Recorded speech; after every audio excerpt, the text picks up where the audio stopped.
of the weak justice system that we have. They have to get a backbone, and we need to start throwing these people in jail. This is turning into a lawless society. That's my rant, and that's it. So. Yesterday, Doug Ford, the Premier of Ontario, went on a 5-minute rant about crime. I want to show you the whole thing. It goes by pretty quickly. Here's Doug Ford talking about how mad he is about crime. And boy, if I find the person responsible for this, I'm going to give him a word or two. Here, take a look at Doug Ford. Okay, so first of all, Chief Nish, Chief Demkew, all the chiefs, they're absolute champions. So they do a massive bust. 500 kilos of cocaine that these drug dealers want to poison our kids, poison our people, and 500 kilos. Just imagine that.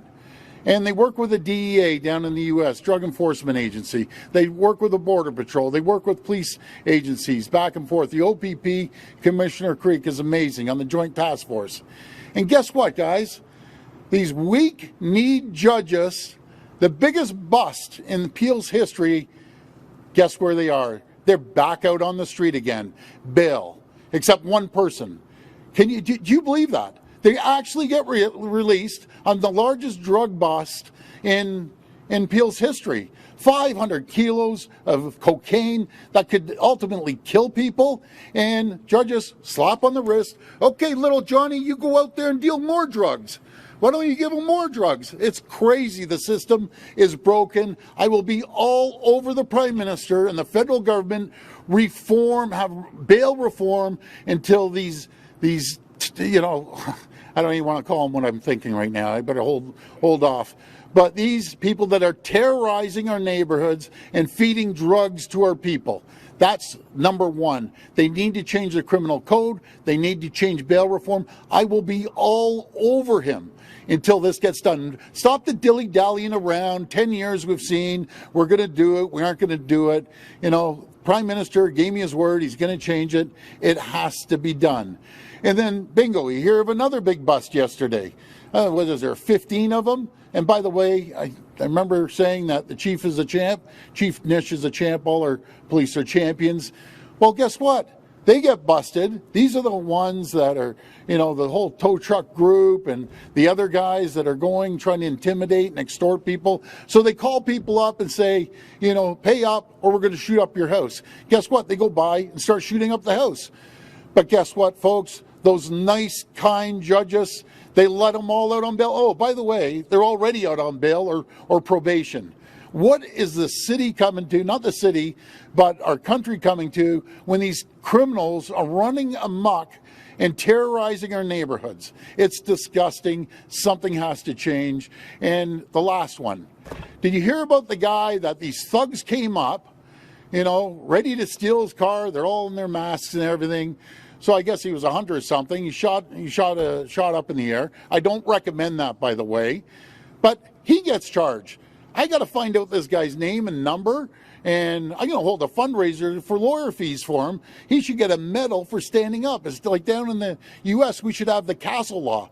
Someone breaks into your house, and I know any of these people here, someone breaks into your house and they're coming after your kids and you're coming after your spouse, you're going to fight like you've never fought before. You're going to use anything that you have, be it weapons, baseball bats, knives. You're protecting your family. These thugs shouldn't be coming in there. Now, I'm going to tell you a story, probably get in trouble for this.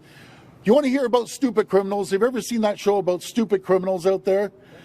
So 4 thugs come racing down my street, masks on, ready to take the car out of the driveway.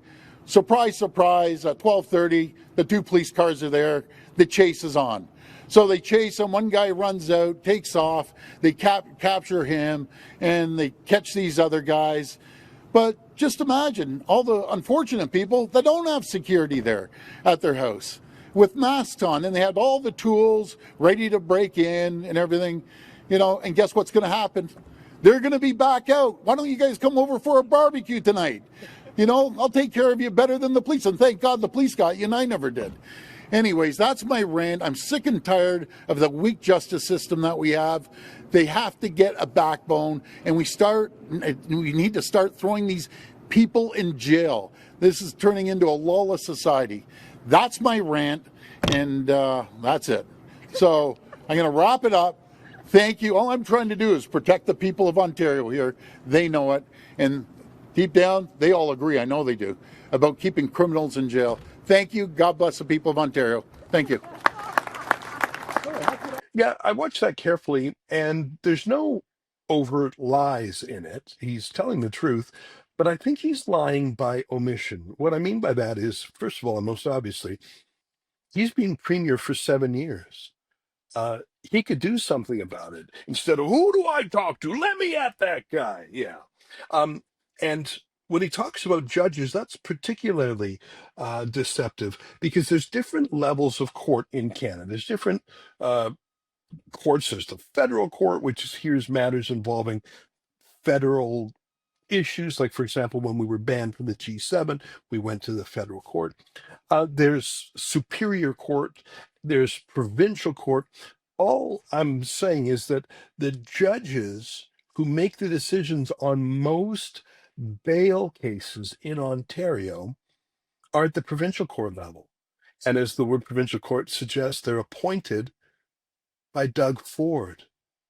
Doug Ford is ranting about if I ever meet the guy who puts in these weak judges. Yeah, you've been doing it for 7 years, Doug. So he's lying when he says it's a federal thing or a Trudeau thing or Mark Carney thing. But even if he weren't, even if it was Mark Carney, and Mark Carney and Justin Trudeau before him, of course, have a lot of culpability here because they're in charge of the criminal code itself. But Doug Ford campaigned mightily for Mark Carney again and again and again, sabotaging Pierre Poilievre, championing Mark Carney. This is his guy to suddenly fade out. I'm outraged. Oh boy, if I ever find the guy. Yeah, it's a little bit gross and it's a little bit deceptive. I want to ask about federal issues. You're here making a tough on crime announcement. Yeah. I didn't hear much of that from the Liberal platform, but there was a lot of that in the federal Conservative platform. Why didn't you come out with Pierre Poilievre and make these kinds of statements during the campaign?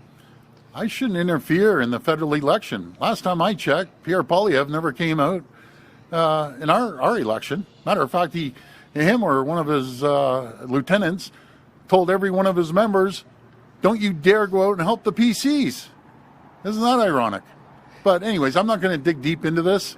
The people spoke, and I have no say in who people vote for. But I'll tell you one thing. We have a government, democratically elected. I will hold them accountable. I'll hold them accountable like I would no matter if it's a Conservative government or a Liberal government. My interest is protecting the people of Ontario, and I will be all over this government. They know I will be, as I was before, about being tough on crime. Premier, you've said before you're born with a C stamped on your forehead. You talked about having a blue sign on your lawn. Yep. Why is there so much bad blood between you and the federal party? And how does the federal party start to build bridges now within the Conservative movement as they look to the next 3, 4 years? Well, all they have to do is make a phone call. I like a lot of the MPs, but the people spoke, and they spoke loud and clear. They spoke loud and clear in our election, and they spoke loud and clear on the federal election. And so that's democracy. They elect who they want. I want to show you something else today in the same vein of crime fighting that I saw this morning, and it really disappointed me. It's a press release from a group called the B'nai B'rith, which is a Jewish civil liberties group that's typically less insane than the left-wing ones. And their headline is, B'nai B'rith Canada echoes the call for stronger hate crime legislation. You do? You're that dumb, do you? Here, let me read a little bit from their press release. Earlier this month, Ontario's Attorney General and Minister of Justice, Minister Downey, wrote to his federal counterpart, Minister Sean Fraser. Minister Downey's letter reminded Minister Fraser of the Prime Minister's pre-election commitment to strengthening the criminal code. The minister specifically addressed the issue of the rise in hate crimes. B'nai B'rith Canada wrote to Prime Minister Carney shortly after his election and highlighted criminal code reform, specifically around hate crimes and terrorism, as key areas in need of redress to ensure the safety and security of Canada's Jewish community and all Canadians. Upon his appointment as Minister of Justice, we raised the same issues in a letter to Minister Fraser. I won't go on because it's part of an enormous letter, but you've got the gist of it. B'nai B'rith is calling for more laws that guard against hate. Of course, hate is a human emotion, and against terrorism, which is a real thing, of course. But I say again, we already have hate crimes laws on the books. We already have terrorism laws on the books. In fact, I think we have too many hate crimes laws on the books. If we needed them, if they were of use, they could be used now. But we don't actually even use real crime laws, let alone hate crime laws. We're not enforcing basic criminal code laws. I mean, the protests in Montreal and Ottawa and Toronto, and even some that we saw in Calgary recently, they break an enormous number of laws. You don't need to reach for a nuclear weapon like a hate crime law. How about trespass? How about assault? How about harassment? How about uttering death threats? How about vandalism? How about mischief? How about using a noisy PA system like in Toronto every weekend, shouting in an electrified PA system in a Jewish neighborhood, shouting anti-Semitism, screaming at people? How about doing what you did to the truckers? Give them tickets for parking where they shouldn't park. Give them traffic offenses for blocking streets without a permit. How about doing that?